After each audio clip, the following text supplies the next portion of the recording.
వరదల వల్ల పంట నష్టపోయిన రైతులకు వెంటనే ప్రభుత్వం పంట నష్టపరిహారం ఇవ్వాలని తెలంగాణ వ్యవసాయ కార్మిక సంఘం జిల్లా ఉపాధ్యక్షులు బత్తుల వెంకటేశ్వర్లు ప్రభుత్వాన్ని డిమాండ్ చేశారు. సోమవారం సాయంత్రం ఆయన భద్రాద్రి కొత్తగూడెం జిల్లా బుర్గంపాడు మండల కేంద్రంలో సమావేశాన్ని ఏర్పాటు చేసి మాట్లాడారు. ఇప్పుడు ఆయన మాటల్లో విందాం.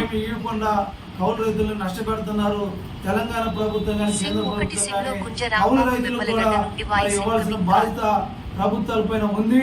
అదే కాకుండా మరి ప్రభుత్వం ఈ యొక్క లోతట్టు ప్రాంతంలో మునుగుతున్న గ్రామాల మొత్తాన్ని కూడా ఇంద్రమ్మ ఇల్లు ఇచ్చి మెరక ప్రాంతంలో ఇల్లు కట్టించాల్సిన బాధ్యత ప్రభుత్వాలు అధికారులపైన ఉంది తప్ప మరి ఇది సామాన్య ప్రజలు బతికే పరిస్థితి లేదు.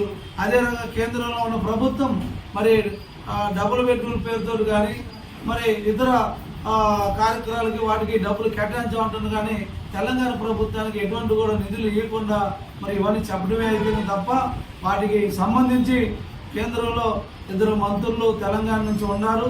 8 మంది బీజేపీ ఎంపీలు ఉన్నారు. ఆ 8 మందిలో 2 ఎంపీ మంత్రులుగా కేంద్రం నుంచి ఉండడం జరిగింది.